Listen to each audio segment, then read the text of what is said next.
사랑이 많으신 아버지 하나님, 우리의 마음이 주님을 더 알기를 원합니다. 말씀을 열어 우리가 주님이 어떠한 분이신지를 보기를 원합니다. 성령께서 심령이 함께 하심으로 우리로 깨닫고 발견하게 하여 주시옵소서. 또 깨달은 진리 앞에 겸손하게 순종할 수 있는 믿음 또한 허락하여 주시옵소서. 주님을 따라 불완전한 세상에서 우리가 향기로운 모습으로 살아가길 원하오니 주님, 우리의 심령 가운데, 우리의 생애 가운데 역사하여 주시옵소서. 예수 그리스도 이름으로 기도합니다. 아멘. 어제 우리는 하나님의 말씀 가운데 하나님께서는 변하지 않는 분이심을 살펴보았습니다. 그분의 품성은 결코 변하지 않는다라고 성경의 여러 곳에서 우리에게 알려주고 있습니다. 그렇다면 하나님께서 후회하신다는 것은 과연 무엇을 의미하는 것일까요? 우리는 성경 가운데에서 하나님께서 후회하시는 듯한 모습을 여러 번 발견하게 됩니다. 하나님은 변하시지 않는 분인데 과연 그분께서 후회하신다는 것은 어떤 의미를 가지고 있을까요?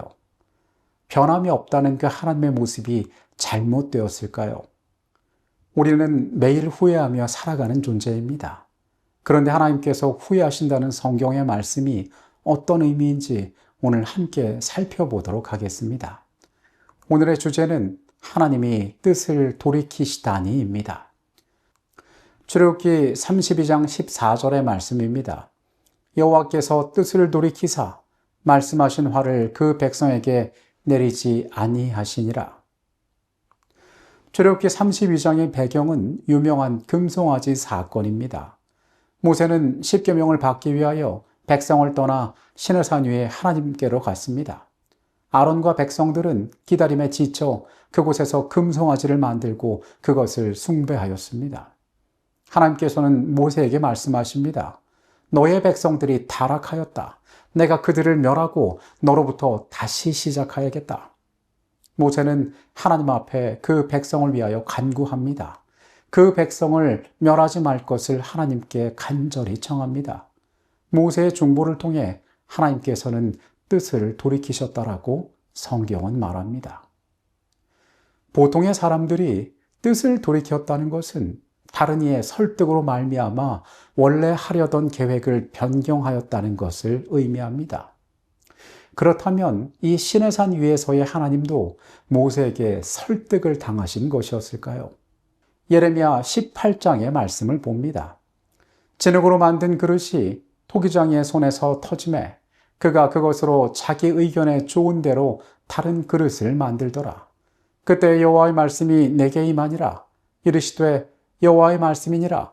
이스라엘 족속아, 이 토기장이가 하는 것 같이 내가 능히 너희에게 행하지 못하겠느냐. 이스라엘 족속아, 진흙이 토기장이의 손에 있음 같이 너희가 내 손에 있느니라.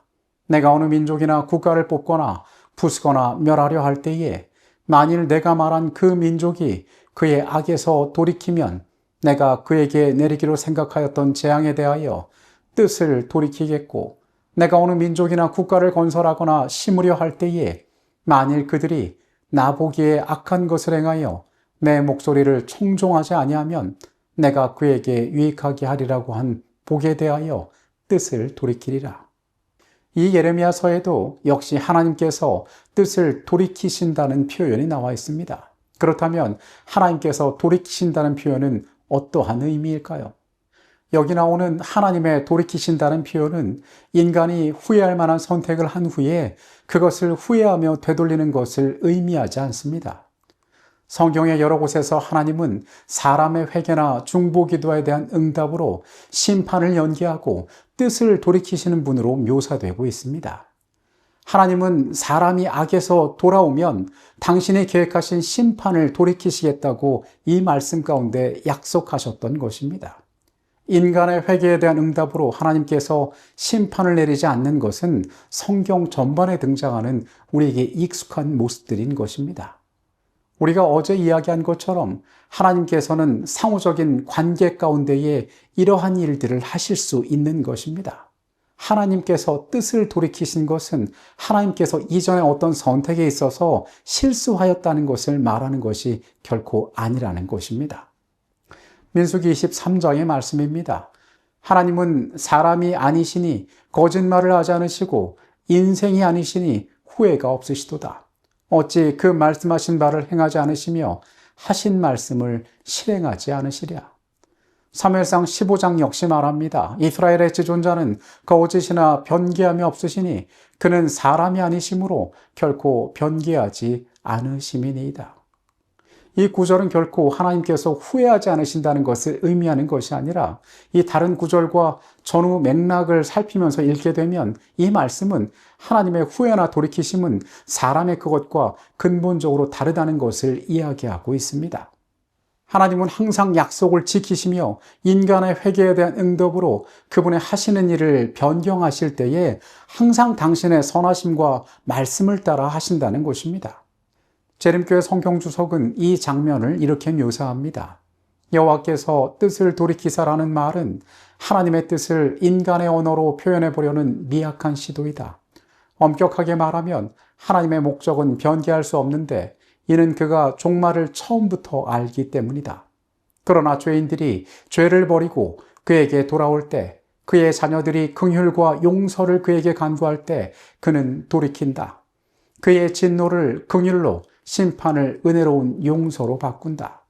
하나님께서 회개에 대한 응답으로 심판을 돌이키시는 것은 결코 그분께서 잘못된 선택을 하였기 때문이 아니라 혹은 누구에게 설득되었기 때문이 아니라 하나님의 성품이 선하고 의로우며 사랑하시고 자비하시기 때문인 것입니다. 오늘 우리는 성경이 말하고 있는 하나님의 후회가 사람의 후회와 같지 않다는 사실을 보았습니다. 하나님의 백성들이 회개하고 돌아올 때 그분께서 심판에서 뜻을 돌이키시는 것은 이미 그분의 말씀 가운데 우리에게 보여주셨던 일이었습니다. 그분은 인류를 사랑하시고 자비하신 분이시기 때문에 그분의 아름다운 변하지 않는 품성 가운데 우리를 받아주시는 것입니다. 하나님의 후회는 인간의 후회와 같지 않다. 이스라엘의 지존자는 거짓이나 변개함이 없으시니 그는 사람이 아니시므로 결코 변개치 않으심이니이다. 인간의 후회는 마음의 변화를 의미하고 하나님의 후회는 환경과 관계의 변화를 의미한다. 인간은 하나님의 은총을 받을 수 있는 조건에 응함으로 하나님께 대한 관계를 변화시킬 수도 있고 또 자신의 행위로서 자신을 은총받을 수 없는 곳에 둘 수도 있다. 오늘 우리가 다시금 확인하는 분명한 진리는 하나님께서는 결코 변하심이 없다는 것입니다. 그분의 품성은 변하지 않습니다. 하지만 성경이 말하는 하나님의 변화는 마음의 변화가 아닌 환경과 관계의 변화라고 이야기합니다.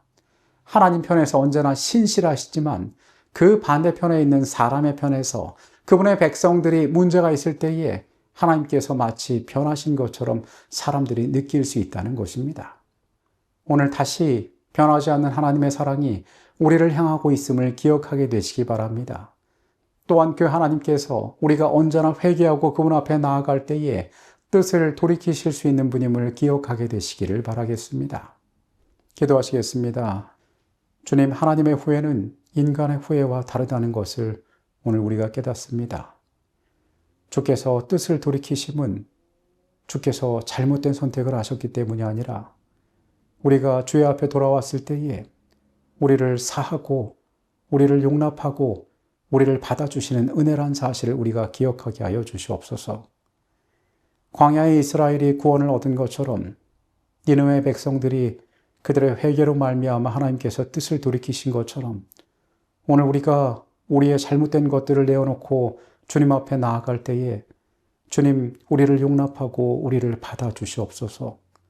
그 넘치는 변하지 않는 은혜가 우리를 향하여 항상 베풀어져 있음을 우리가 그 사랑에 반응하기만 하면 된다는 것을 우리가 알게 하여 주시옵소서. 그렇게 아름다운 주님의 사랑과 은혜 가운데 우리의 삶이 거하기를 원합니다. 주님, 우리와 함께하여 주시옵소서. 예수 그리스도 이름으로 기도합니다. 아멘.